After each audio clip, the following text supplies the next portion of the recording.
उल्हासनगरमध्ये 2.5 वर्षाच्या चिमुकल्यावर लैंगिक अत्याचार करण्यात आल्याची संतापजनक घटना घडली आहे। समर कॅम्पमधील डान्स टीचरने हे दुष्कृत्य केलं असून या प्रकरणी विठ्ठलवाडी पोलिसांनी पोक्सो कायद्यान्वये गुन्हा दाखल करत या नराधम डान्स टीचरला बेड्या ठोकल्या आहेत। उल्हासनगरच्या कॅम्प 5 मधील कुर्ला कॅम्प परिसरात एका प्ले स्कूलमध्ये उन्हाळी सुट्टीत समर कॅम्पचं आयोजन करण्यात आलं होतं।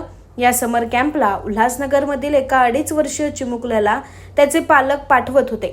या चिमुकल्यावर 15 मे आणि 21 मे अशा 2 वेळा तिथे डान्स टीचर म्हणून काम करणाऱ्या जितेंद्र दुलानी या नराधमाने लैंगिक अत्याचार केले। यानंतर मुलाला त्रास होऊ लागल्याने पालकांनी त्याला डॉक्टरकडे नेलं असता डॉक्टरांनी तपासणी करून त्याच्यावर लैंगिक अत्याचार झाल्याचं सांगितलं।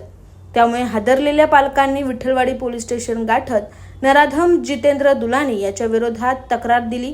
त्यानुसार पोलिसांनी पोक्सो कायद्यानुसार गुन्हा दाखल करत तातडीने या नराधमाला बेड्या ठोकल्या।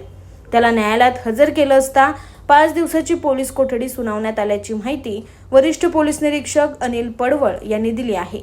या प्रकारामुळे उल्हासनगरमध्ये संतापाची लाट उसळली आहे। विठ्ठलवाडी पोलीस स्टेशनच्या हद्दीमध्ये एका प्ले स्कूलमध्ये समर कॅम्प आयोजित केलेला होता। त्यामध्ये एक टीचर लहान मुलांना डान्स आणि इतर ॲक्टिव्हिटीजचं ट्रेनिंग देतात।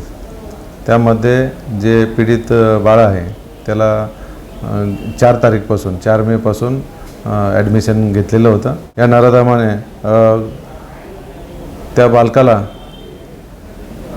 सायंकाळी एका अंधाऱ्या खोलीच्या बाजूला नेऊन त्याच्यावरती अनैसर्गिक अत्याचार केले। त्याबाबत त्या मुलांनी 15 तारखेला आणि 21 तारखेला मातेला त्याच्या आईला सांगितलं। त्यामुळं आईने पोलीस स्टेशनला दिलेल्या तक्रारीवरून तो जो डान्स टीचर आहे जितेंद्र दुलानी याच्याविरुद्ध आपण पोक्सो अंतर्गत गुन्हा दाखल केलेला आहे। त्याला अटक केलेली असून 27 तारखेपर्यंत पोलीस कस्टडी रिमांड आहे। Bureau report AB fast news Ulhasnagar.